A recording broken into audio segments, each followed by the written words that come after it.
over at BangTheBook.com. We are your one-stop shop for sports betting news and information. Lots of great stuff there from our very talented cast of writers. We got a lot of stuff up for week 1 of the college football season. Danny Vorks broke down his process for his NFL power ratings model and also his thoughts on home field advantage. You can check that out over at the website. A couple WNBA game previews coming your way here for tonight as well. Just waiting for the updated lines to be included in those, and then those will be posted over there at the website. We've got weekly tennis, golf, soccer, NASCAR, UFC, WNBA, Canadian Football League. You name it, we've got it over at BangTheBook.com. As you know, this and every edition of Bang the Book Radio presented by our friends over at DSI Sportsbook. BTB, the number 200, is that promo code. 100% deposit match bonus for the Sportsbook, 100% deposit match bonus for the live casino at BetDSI. It's only a game until you bet it. Obviously, as you can hear, still sound a little bit different. Doing the show mobile on my cell phone. Good time to remind you that Vegas, Maddie, and Tony over at footballcontest.com are the preferred proxy service of Bang the Book Radio for the Westgate Super Contest, the Circa Million, the Golden Nugget Ultimate Football Challenge, and also the William Hill College Football Pick'em. Maddie and Tony have done a phenomenal job for us over the last several years. They'll do a phenomenal job for us again this year, and they'll do the same for you if you decide to go with them as your proxy for those contests. If you live outside of the state of Nevada, don't have access to get to the Westgate to put in your picks, well, you got to have a proxy.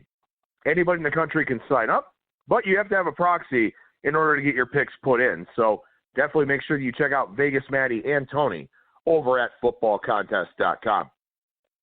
With that, we'll go ahead and bring on today's first guest of the program. That is Brian Blessing, the host of Sportsbook Radio and Vegas Hockey Hotline. Brian, how's it going today, man? All right, Adam. Here we go, buddy. It's going to be a wild football season. Yes, sir, it definitely is, and it's probably not going to be too wild here for Week 4 of the NFL preseason. We got a few line moves out there. Biggest number on the board, Baltimore, up to a 6-point favorite most places for their matchup here this week. And you know, we know that Harbaugh cares about the preseason, and you know, not a big surprise to see some inflation here. But I mean, outside of that, very quiet out there in the NFL market for Week 4.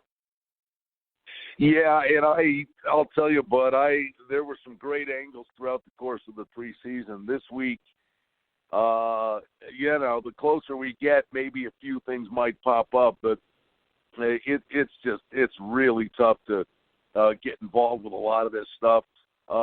Maybe the Vikings at Buffalo. I think you're going to see at least 3/4 of Tyree Jackson for the Bills. Barkley's been terrific in the preseason to the point where I wouldn't even throw him out there. And it might be Tyree Jackson for 4 quarters. And watching that game against Detroit, guys were dropping like flies. Lions lost a couple of guys. Bills had big guys getting banged up. It was taking years off my life just watching the damn thing. In Minnesota, Zimmer likes to win games, and their backup quarterbacks, that might be the nice rotation to the point where they're 3-point favorites on the road. But again, I mean, to me, it's like you're throwing spaghetti at the wall. Well, I mean, as we look at some of the line moves that have happened out there, Pittsburgh up from 2.5 to 3.5, and Mike Tomlin, one of the best in Week 4 of the preseason, 8-4 on his 12 Week 4 preseason games. So, you know, we'll see if the Steelers are able to keep that up. John Gruden is 7-1 in Week 4, and these are straight-up records, not against the spread. But typically in the preseason, the straight-up winner going to win against the spread more often than not. How about New Orleans? Sean Payton, 2-11 in Week 4.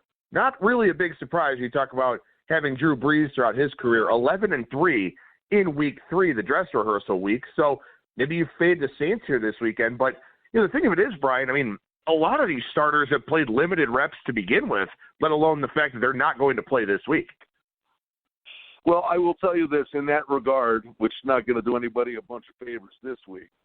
But if you go back, and it's not like this fountain of information, but sometimes keep it simple, stupid. If you go back and look at the scores in Week 1 last year, there were a couple of games that were low scoring. most of these games were high-scoring circus acts. And then week 2, it flipped the other way where the majority of the games were lower scoring. And it makes utter and complete sense that none of these guys are playing 60 minutes of football. So if guys are getting tired, late in the game because they're playing a 60-minute game for the first time in over a year, the offense has the advantage. They know where they're going. The tackling could be suspect. So I would just say as a general rule of thumb, look for overs as a starting point in week 1. Then they get a full 60-minute game under their belt. What they do wrong, they make adjustments, and the defenses come to life in week 2. And it's a simple thing, but I think it's a pretty sound starting point. Yeah, I'm glad you remember that because I completely forgot about it. I feel like maybe in week 1 last year, the over was 12-4 or 13-3, some absurd number, and a lot of those games didn't even fall close to the total. So I remember that because go ahead. No, they flew over. Well, and then I remember us talking on the show about, in any league, whether it's the NBA, football, whatever, the biggest adjustments come from the first week to the second week or the second week to the third week. And I remember talking about that here on the show of, what do the odds makers do with these totals now for week 2, and then furthermore even on into week 3. So, yeah, we'll see. I mean, I do wonder if it follows that mold, and I also wonder if, and I probably shouldn't wonder this, but I wonder if the sportsbooks remember that and will bump these totals up a little bit or be more aggressive with their line moves in week 1. Well, I think what happens, and the odds makers are trying to generate two-way action, and we'll sit there with this cautionary tale that we'll say it till you're blue in the face. Don't overreact to what you last witnessed. In recent years, I will say this. You're seeing line moves in NFL games, but you're seeing on a week-to-week basis adjustments that you're like, wow, in the NFL. And this could be week 7 to week 8 based on what was last seen. And that I think that's the odds makers just anticipating what the public's going to do.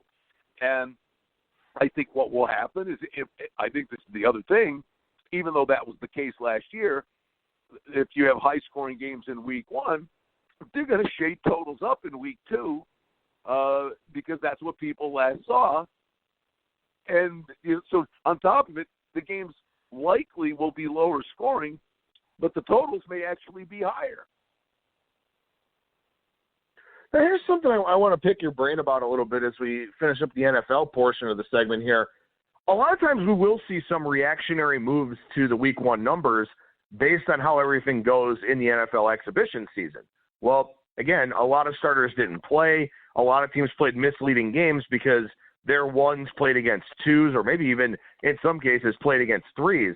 We've seen very little movement here in the week 1 market relative to where these numbers were over the summer. Obviously, Andrew Luck, and we'll talk about him in a second to finish up the segment. But that's something that kind of stands out to me here a little bit is that we're not seeing a whole lot of movement yet. So are you kind of waiting on that to decide what you want to do for week 1, or have you taken some positions already?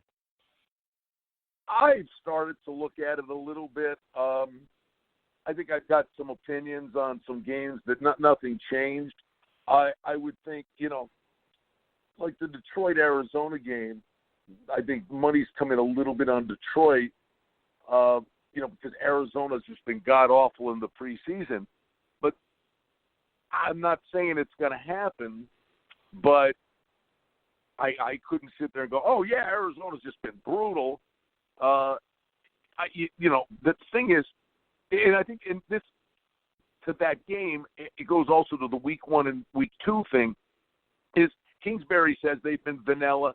They haven't rolled out anything yet, but they're in the trenches. They've looked bad, but they've only been playing a quarter a game. So as bad as Arizona's looked in the preseason, he comes out and this offense is whatever they've been working on in practice. All of a sudden you go, well, where'd that come from?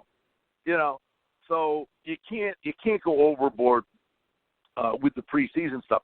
Back to the total thing for week 1 and 2, actually, which popped in my head talking about Arizona.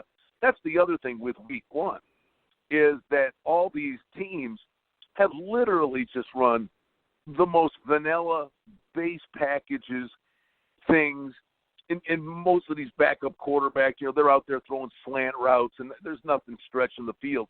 All of a sudden, now you get to week one, and oh, by the way, the offenses have been game planning and installed that for 3 weeks, but they've shown nothing on tape. So the offenses do have a big edge in week one instead of all this vanilla garbage. Now they're installing some of the more creative things, but then that gets on tape.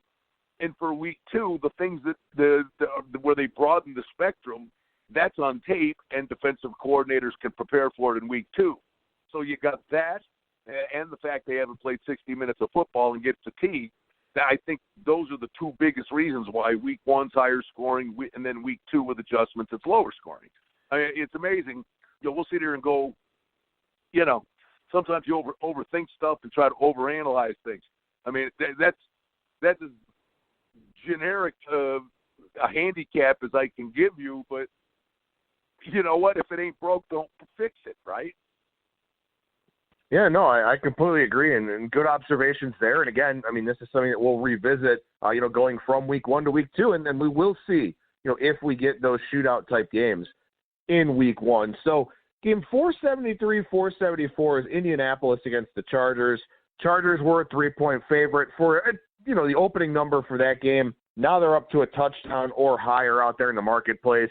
Colts season win total drops from 9.5 to 6.5 or 7, depending on where you look out there. Andrew Luck announces his retirement. I feel, and I want to get your take on this, Brian, I feel like maybe there's been too much of an adjustment to the market because it's not like Jacoby Brissett is some dude that's never started before.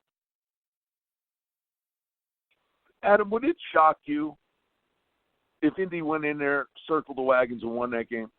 Seriously. No, not at all. Not at all. I mean, Brissett's, he ain't got to set the world on fire, but he played a full season 2 years ago. And, he wasn't great. He wasn't horrific. But, here's another goofball thing. I'm not saying he's these guys, but Aaron Rodgers sat for 3 years and learned. Steve Young sat behind Montana forever. Sometimes being behind a great quarterback and taking it in like a sponge, becoming more mature, and just knowing what to do is a big thing. And, oh, by the way, Brissett actually got to play basically a full season, and he's getting older. He may be decent. I don't think he's going to be great, but if he could be a good Blake Bortles but not lose games, I think they're in games. The crazy thing about the Colts, 7 of their 8 draft picks were on the defensive side of the ball. They thought they were set for life. So their defense is actually going to be pretty good.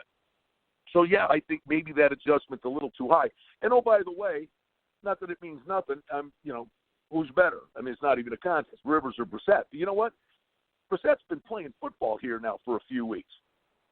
Phillip Rivers, he hasn't faced a live bullet. Yeah, and it's one of those things, too, where I'm going to sound like I'm talking out of both sides of my mouth here, but we talk all the time about the NFL being a quarterback-driven league. So I understand the need for the adjustment. I understand, the emotional and mental side of going from Andrew Luck to Jacoby Brissett for a lot of bettors out there. But this is an Indianapolis team that is strong at the skill positions and, as you mentioned, very good on defense. I think they're well coached also. Yeah, it's a quarterback-driven league, but you can also put a talented, mobile guy like Jacoby Brissett in a lot of situations where he can be good. You can set him up for success. So I'll tell you what, man, I would play Indianapolis to win the AFC South. I'd play Indianapolis, take some balloon shots here on their futures because I don't think that there's some ruined team. And let's be honest here. What's the difference between Jacoby Brissett and Andrew Luck on one leg? It's much smaller than the market would suggest. Yeah, I think they'll address this. Whether a trade eventually happens ain't going to mean a hill of beans for week one. But, oh, by the way, the other thing is, Melvin Gordon's not there. I mean, Eckler's a nice running back. But, Chargers a really good team. Look, Melvin Gordon was one of the best running backs in football, and he was a weapon for them last year. He's not there. I mean, this Chargers team, they've got their own issues. Yeah, they really do, and we'll see. I mean, again, I think that Andrew Luck, just based on name value, I mean, he's a very good quarterback, don't get me wrong, but I think based on name value here, we have seen just a little bit too much of an over-adjustment. And again, I mean, the guy retired for medical and health reasons, whether it was mental health or physical health. No, it's not like he was all there. We weren't dealing with Andrew Luck at 100% MVP candidate type guy.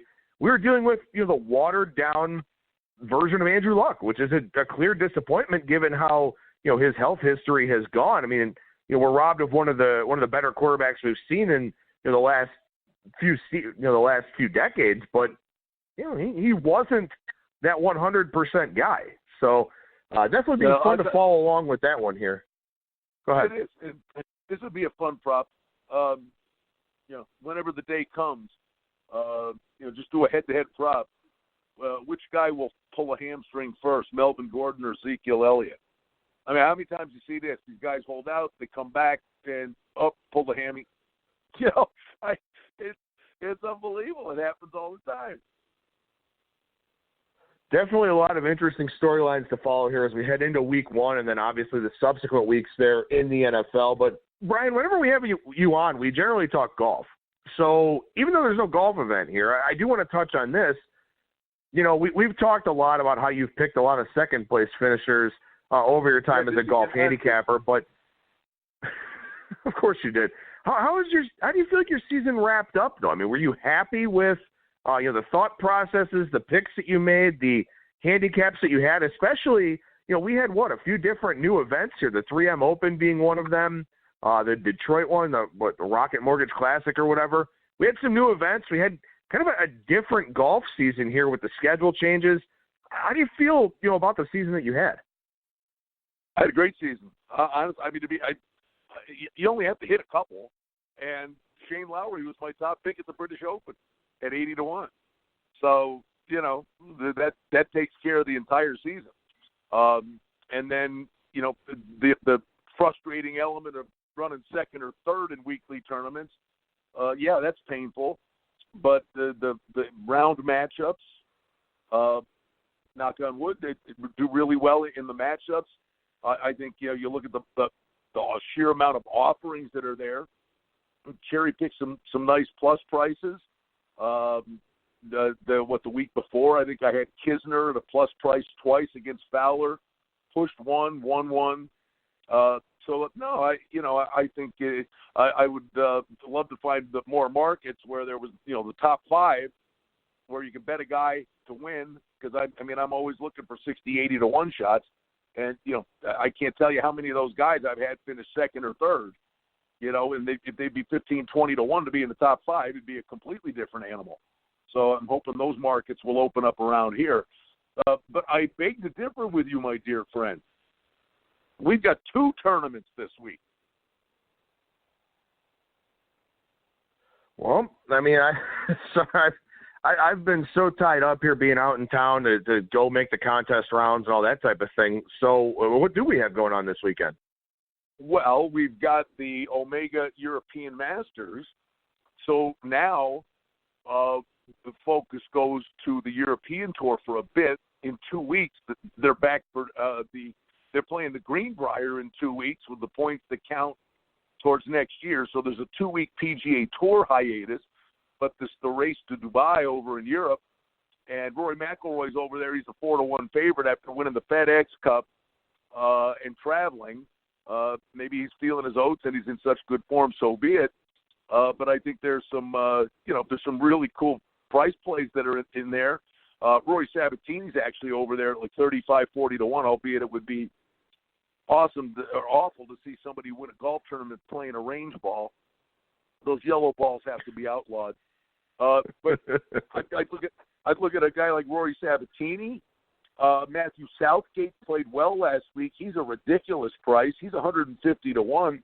I mean, I'll be involved in this Omega Masters. And then the other one is basically I lose track of the sponsorship names and all the nonsense, but basically It's called the Corn Ferry Tour Championship, but this is the last event where these guys it's their tour championship on the AAA league, where these guys are getting their tour cards to be PGA players next week, and there'll be a lot of pressure. It's a great tournament to watch. It's like Q School is one of the greatest. You talk about the pressure of a major. A guy trying to hit a 4-foot putt to get his PGA Tour card. That's high drama. But these are on the board. The Justin Harding kid's on the board here, 25-1. He showed up in a couple of majors and had a shot. Victor Hovland just got his, basically secured his PGA Tour card last year. But I'll be involved with this Corn Ferry Tour Championship. I'll be playing Justin Harding and looking for somebody else in here to play along. But these are guys that are vying to get their PGA Tour card next year. It's going to be on TV, and it's on the board. So do you find any differences in the futures market for those compared to the PGA Tour? Because, look, obviously, legalized sports betting in Europe has been a thing for a very long time. So the European Tour, obviously much more popular over there than it is here. It's probably a pretty efficient market, at least on the European side. Have you found that there's some good opportunities for the European Tour, stateside here with some of the different operators? Well, I give a tip of the hat to Jeff Sherman over at the Superbook at the Westgate. He follows all this stuff right along religiously, and they're up on the board. So around here you got the wherewithal to play. The one thing, the difference would be there. Although maybe this week, because there's not a PGA Tour event, I don't know what Jeff's plans are. But generally speaking, you're betting. You can bet matchups for the tournament, and you can bet odds to win the tournament. But the European Tour is basically treated how golf was treated, 7 years ago, where they tee it up Thursday, you got your tickets, and have at it. There's no second, third round matchups, and generally speaking, not fluid odds to win the event through the weekend. That may be different this week because it's the only thing that's out there. But over at the Superbook, they do have all these events up, so I give them full credit for that. Well, there you go. So for our listeners that do tune in for the golf stuff, got a couple of thoughts there on the Corn Ferry Tour and also the European Tour from Brian. And Brian, I want to wrap up the show talking some college football here. Week 1 starts on Thursday night. 6 FBS games coming your way here on August 29th. You got a full slate of NFL Week 4 preseason on Thursday night too. So, obviously you're going to have to prioritize what you want to watch there. But in terms of your college football strategies here, Brian, and I think we touched on this last week, but no harm in touching on it again. These Week 1 lines have been out there forever. So are you taking any positions here this week? Anything that you do like? Last week, I just you couldn't help but like the over in the Arizona-Hawaii games, and that kind of went true to form. But I do believe, like Georgia Tech, Clemson, Georgia Tech new coach, all those years of running their kind of wishbone offense. Now they're going to be going to a different offense. Can they produce some points here and there to hang around? It's a ridiculous number. 37, Clemson, and the total 60. The BYU-Utah game, I think, will be fun to watch. I think Utah's going to be really good, but that could be a really, really, really bad spot for them. But I will say this. Unlike the NFL, I think with college football, I'm sure we'll find a handful of games, but I'm not looking to be as aggressive because we don't see these guys. We're reading about them, and that's great. And you try to decipher, what you can take and really form an opinion with what you've read. You can get trends with, home non-conference underdogs, or you can find trends and things of that nature that can point you in the right direction. But I think what my plan of attack will be here in the first couple of weeks, the best tool I believe you got power ratings and you got all the goodies at your disposal. The 2 eyes in your skull are the most important thing you got. And so to me, I think I'm going to let these games start and unfold, and I get a look at what I'm dealing with, and be it halftime plays or in-play wagering, as games commence is really going to be my plan of attack for the first couple of weeks until I see these guys.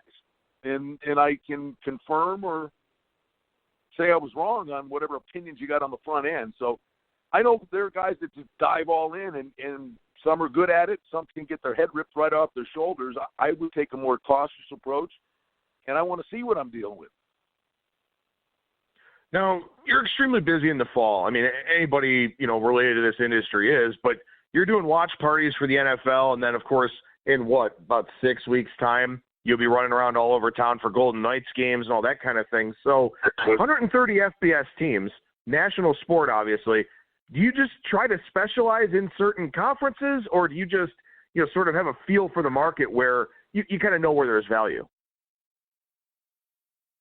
I don't specialize is the word, but do I focus on others more or get a better read on some? Yeah, absolutely. I've always, for whatever reason, I think it's a good idea for a lot of people to pay attention to them early, only because they're going to be on national TV for the last 5 weeks of the season. I love the MAC, and I love the Sun Belt. And then you get those weeknight Tuesday, Wednesday, Thursday games. I said, okay, yeah, Toledo's playing Kent State tonight, and people are going to walk, that game's on tonight. I'm going to bet that game. And it's probably the first time they've looked cross-eyed at those two teams. There's opportunities with these guys out of the gate. I focus on them early in the season, but then I know a lot more about them when they're prominently displayed. And those are games where you always warn, don't bet a game just because it's the game that's on TV. But I'm thrilled to bet it because it's the game that's on TV because I've been following these guys. So I almost do it as a preemptive strike. But I like the MAC, I like the Sun Belt, and I do my level best, man. There's only so many hours in a day, but my head's on a swivel watching as much as I can. Brian Blessing, a jack of all trades here for us on Bang the Book Radio, host of Sportsbook Radio and Vegas Hockey Hotline. Brian, how can people check out those two shows? SportsbookRadio.com. All the shows are archived. Adam, you can go to KSHP.com, noon to 2 Pacific time, and you can listen to the shows live there. And like you said, we'll be doing our football events every Sunday in Club Madrid at Sunset Station. Anybody coming into town looking for something to do on an NFL Sunday, great food, drink, give 2 football jerseys away, prizes all day long. We're going to be doing 10 hockey watch parties when hockey kicks off. Tonight, if you're in town, we're doing a big seminar out at Sunset Station, which will be a lot of fun. I'll be out there with Bruce Marshall, Andy Isco, Hammer and Hank Goldberg, Bernie Fratto, Chuck Esposito. Does a great job, the race and sportsbook director at Sunset Station. We're doing a big football seminar tonight. So there's a lot on the docket, but it's heating up in a big way. Yes, sir, it definitely is, and you're not even running around for practices and training camp and all that for hockey yet. So try to keep a level head, man, as much as you can. Again, make sure you follow Brian on Twitter at Brian Blessing, and also check out his videos over on our Bang the Book YouTube page. Brian, always a pleasure, man. Thank you so much for joining me, and we'll talk to you again next week. Hey, Adam, by the way, one more thing. I would throw this out there if I could. Kenny White and I do the high school game of the week on TV out here. High school football is terrific. We start that this Thursday night. But Kenny White's football magazine, by the way, he has a brand new publication out, the Kenny White College Football Power Ratings book. It's a terrific magazine. It's ridiculous. And I came out to Vegas to work with Kenny. The numbers are sensational. And the magazine's $29.99. If you go, you're looking to get a magazine with power ratings that you can adjust during the season, just use my blessing as a promo code, KennyWhiteSports.com. You can save 20%. You get the magazine for $23.99. It's the Kenny White College Football Power Ratings book.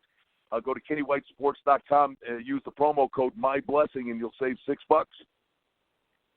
Absolutely. Information, everything in this business. So definitely recommend checking that out. I've had a chance to look through it a couple of different places out here in town. So, Brian, thank you so much, man. We'll talk to you again next week. Adam, it's always a pleasure, buddy. Glad we're doing this again every Tuesday. It's fun.